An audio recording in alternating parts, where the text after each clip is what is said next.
Bonjour et bienvenue. Alors aujourd'hui, on va s'attaquer à un sujet un peu fouillé, il faut bien le dire. On entend souvent les termes jeu sérieux, simulateur ou même jeu vidéo éducatif utilisés un peu dans tous les sens. Et ça crée un vrai brouillard. Que ce soit pour les développeurs, pour les clients dans la santé, l'éducation et même pour la recherche. Oui, c'est un vrai sac de nœuds terminologique. C'est ça. Et la source qu'on va décortiquer aujourd'hui, c'est un article de recherche de Julian Alvarez et de ses collègues qui proposent justement une approche formelle pour mettre un peu d'ordre là-dedans. L'idée, c'est de clarifier les frontières entre jeu, jouet, serious game, simulateur, pour qu'on sache enfin de quoi on parle. Et cette clarification, elle est absolument fondamentale. Vraiment, pour bien utiliser un outil, il faut savoir précisément ce que c'est.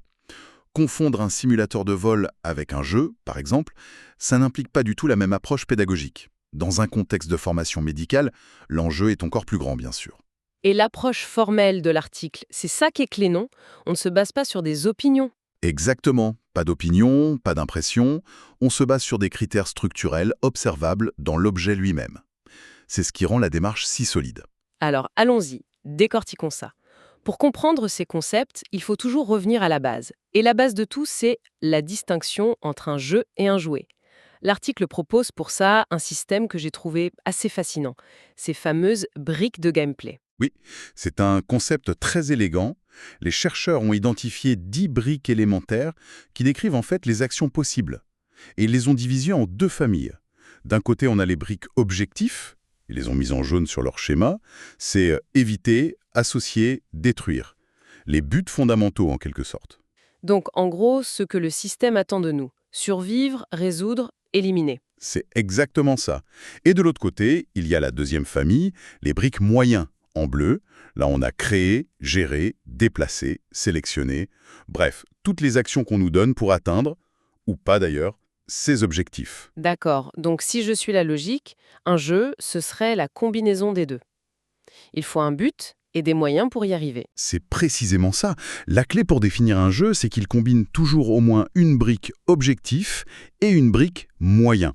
Cette combinaison, l'article l'appelle une métabrique. Et c'est cette association qui crée un défi structuré avec des conditions de victoire et de défaite. Un exemple concret. Le plus simple, Pac-Man. On combine la brique éviter, Les fantômes. les fantômes, oui, avec la brique déplacer. C'est un jeu parce qu'il y a un objectif intrinsèque très clair qui est défini par le système lui-même. Manger toutes les Pac-Gommes pour gagner. L'objectif est à l'intérieur du jeu. D'accord, c'est très clair. Et ça voudrait dire, logiquement, qu'un jouet, lui, n'a que la deuxième famille de briques. Il nous donne des moyens, mais pas d'objectifs. C'est tout à fait ça. Selon cette approche, un jouet ne possède que des briques moyens. Pas de briques objectifs. Il n'a donc pas de but intégré, pas de conditions de victoire définies par ses propres règles.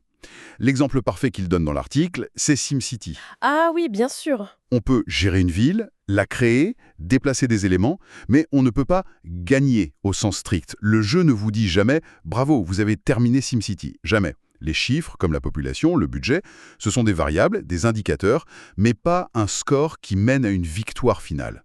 Ça me fait penser à la distinction du sociologue Roger Caillot entre le ludus et la paidia. Oui, Les échecs, avec leurs règles, leurs buts clairs, c'est le ludus.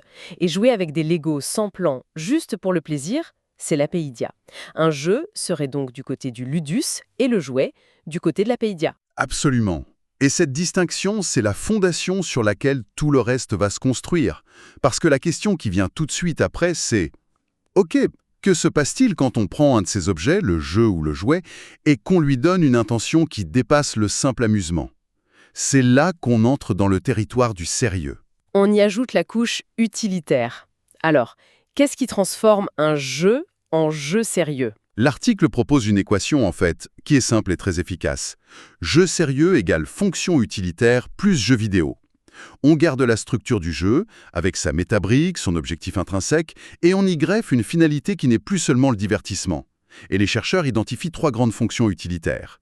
La première, F1, c'est de diffuser un message. Comme un film de sensibilisation, mais interactif. L'exemple qu'il cite sur le jeu pour ados diabétiques, Out of Time, est très parlant. Le joueur n'apprend pas une liste de symptômes, il vit une histoire qui normalise sa condition. C'est ça, l'interactivité est la clé. Le message passe par l'action. La deuxième fonction, F2, c'est de permettre un entraînement. Là, on est au cœur de ce que beaucoup de gens imaginent quand ils pensent aux jeux sérieux, améliorer des compétences cognitives ou physiques. L'article mentionne Veracity Fish, un jeu utilisé pour la rééducation du bras, où les mouvements du patient contrôlent un poisson à l'écran. D'accord, la logique est claire sur le papier. Mais dans la réalité, la frontière entre diffuser un message, F1, et l'entraînement, F2, elle doit être incroyablement floue, non? Un jeu qui entraîne un chirurgien à une nouvelle procédure lui diffuse aussi un message sur l'importance de cette procédure, j'imagine. C'est une excellente remarque. Les fonctions ne sont pas exclusives. Un même jeu peut en combiner plusieurs, bien sûr. Mais la distinction réside dans l'intention principale. Est-ce que le but premier est de faire passer une information ou de faire acquérir un automatisme? La hiérarchie entre les fonctions définit souvent le cœur du projet. Et ça nous amène à la troisième fonction, F3. Faciliter le partage de données. Ah, le crowdsourcing. Voilà. C'est le cas où le jeu sert à collecter ou manipuler des infos pour un but externe. Là, l'exemple qui vient tout de suite à l'esprit, c'est Foldit, évidemment. Ce jeu de puzzle où des milliers de joueurs aident les scientifiques sur le repliement des protéines. Les joueurs s'amusent, mais leur activité contribue directement à la recherche sur des maladies comme le VIH ou le cancer. Exactement. Le jeu devient une interface de travail collaboratif. Donc si on suit cette logique jusqu'au bout, et si on applique une de ces fonctions utilitaires non pas à un jeu, mais à un jouet, on obtient un jouet sérieux. Précisément, un serious toy. C'est un artefact sans objectif intrinsèque, donc un jouet, mais qui remplit une fonction utilitaire. L'analogie de l'article est très parlante. Une simple bille est un jouet. Si on imprime un logo publicitaire dessus, elle acquiert la fonction F1, diffuser un message. Mais elle n'a pas pour autant de règle de victoire. C'est devenu un jouet sérieux. Et un exemple numérique? Il cite l'application Free Hugs du ministère de la Santé français. Elle invitait à donner des câlins virtuels pour sensibiliser à la discrimination contre les séropositifs. Il n'y avait rien à gagner, juste une interaction simple pour diffuser un message. D'accord. La typologie se construit bien. Jeu, jouet, jeu sérieux, jouet sérieux. Mais il reste des zones grises. L'article aborde un cas pratique. Un psychologue qui utilise le jeu commercial Icono dans ses séances de thérapie. Ce jeu n'a pas du tout été conçu pour être sérieux, mais il est utilisé comme tel. Comment est-ce qu'on classe ça? Alors là, on touche à un point capital. Les auteurs introduisent un nouveau concept. Le détournement sérieux, serious repurposing. Et attention, la nuance est fondamentale. On ne parle plus d'un objet, d'un artefact, on parle d'une activité. Une activité. Oui, on prend un jeu ou un jouet qui existe déjà, et c'est l'utilisateur qui lui assigne une fonction utilitaire externe qui n'était pas du tout prévue par les créateurs. Ah, d'accord. Je crois que je comprends mieux. Donc, le détournement n'est pas dans le logiciel lui-même, il est dans le contrat social autour de logiciel. Le thérapeute et l'enfant se mettent d'accord implicitement pour que ce moment de jeu dans ICO ait un autre but, parler de l'attachement, de la séparation. C'est exactement ça. L'intention sérieuse n'est pas programmée. Elle est amenée par le contexte d'utilisation. On voit ça partout. L'article donne d'autres exemples, comme l'utilisation de la Wii dans les maisons de retraite pour stimuler physiquement les personnes âgées. Wii Sports n'a pas été conçu pour ça, mais il est détourné dans ce but. D'accord. Et si on va plus loin que la simple utilisation, si on modifie carrément le jeu, comme les modeurs qui altèrent le code? On arrive à la catégorie suivante, le modding. Sérieux. Serious modding. Ici, on ne se contente pas d'utiliser le jeu différemment, on le transforme de l'intérieur. On modifie ses composants, les graphismes, les règles, le scénario, pour lui donner un but utilitaire. L'exemple donné est Escape from Woomera, une modification du jeu Half-Life. Elle a été créée pour sensibiliser aux conditions de vie dans les camps de réfugiés en Australie. Ils ont pris le moteur d'un jeu de divertissement et l'ont transformé en un outil de communication politique. Alors avec toutes ces pièces du puzzle, on peut enfin aborder le cas le plus ambigu, le simulateur. Est-ce que ce n'est finalement qu'un autre nom pour un jeu sérieux? Non, et la distinction est vraiment cruciale, surtout dans les domaines professionnels. Comme un jouet, un simulateur n'a généralement pas d'objectif intrinsèque. Les objectifs sont presque toujours fixés par une source externe, un instructeur, un formateur ou l'utilisateur lui-même. L'exemple clé de l'article est Flight Simulator. Oui. Si on vole librement juste pour le plaisir, c'est un usage de type Paidia. On l'utilise comme un jouet numérique ultra sophistiqué. Attendez, là je suis un peu perdu. Si Flight Simulator utilisé librement est un jouet et qu'une bille avec un logo est un jouet sérieux, alors pourquoi est-ce que Flight Simulator utilisé pour former un pilote n'est pas simplement un jouet sérieux ultra réaliste? Qu'est-ce qui justifie une catégorie simulateur à part entière? C'est la question centrale. Et la réponse des auteurs tient en 2 points. Le premier, c'est le degré de fidélité à un modèle du monde réel.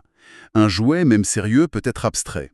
Un simulateur, par définition, cherche à reproduire un système réel, physique, biologique, mécanique, avec la plus grande exactitude possible. D'accord, la fidélité. Et le deuxième point? Le deuxième, et c'est le plus important, c'est que le simulateur est conçu dès le départ pour s'inscrire dans un protocole d'usage externe. Quand un instructeur impose un plan de vol précis à un élève dans Flight Simulator, avec une météo difficile et un temps limite, il crée un scénario pédagogique. L'objectif n'est pas dans le logiciel, il est dans la situation d'apprentissage créée autour du logiciel. Le simulateur est un outil au service de ce protocole. Donc, si je résume, un jouet sérieux a sa fonction utilitaire intégrée, comme le message sur la bille. Un simulateur, lui, est un outil qui permet à un expert externe de construire une infinité de scénarios utilitaires. C'est une excellente synthèse. Dans la santé, l'exemple de la Virtual Anesthesia Machine est parfait. C'est un logiciel qui modélise en détail un appareil d'anesthésie. Il n'y a pas de scénario de jeu, pas de points, pas de game over. C'est un environnement bac à sable hyper réaliste. L'objectif est externe. Le formateur va dire à l'étudiant « Maintenant, simulez une intubation sur ce type de patient ». L'objectif est défini par le formateur. C'est un simulateur. Toute s'emboîte, c'est vraiment éclairant. L'article propose d'ailleurs un tableau qui synthétise tout ça avec des codes, c'est très visuel. Par exemple, un jeu vidéo de divertissement, c'est CIME. C pour créer, I pour objectif intrinsèque, M pour moyen et E pour marché entertainment. Exactement. Et c'est là que l'article frappe fort. En utilisant cette grille, le jeu sérieux obtient une signature unique, CIML. C pour créer, I pour intrinsèque, M pour moyen et L pour une fonction liée à l'artefact. En isolant cette signature CIML, l'article ne fait pas que classer. Il donne une arme aux créateurs et aux acheteurs. Une arme, c'est-à-dire? C'est un outil pour éviter des erreurs coûteuses. Si quelqu'un essaye de vendre un simulateur en l'appelant jeu sérieux, un acheteur peut maintenant pointer vers la structure et dire non, l'objectif n'est pas intrinsèque, la structure pédagogique n'est pas intégrée, donc ça ne s'utilise pas pareil et ça ne devrait pas avoir le même prix. Ça prouve que le terme jeu sérieux n'est pas un simple synonyme à la mode, il désigne bien un objet spécifique. Avec ses propres caractéristiques, distinctes du simulateur ou du jeu détourné. Chaque concept trouve sa place. Le détournement est une activité, codée A. Le simulateur a un objectif extrinsèque, codé E. La grille est complète. C'est une clarification qui a des implications très concrètes. Mais les auteurs eux-mêmes soulignent une limite, c'est que ces définitions reposent sur des pratiques culturelles actuelles. Oui, c'est une mise en garde essentielle. Ce type de modèle n'est jamais gravé dans le marbre. Ce qui est un jeu aujourd'hui pourrait être perçu différemment demain.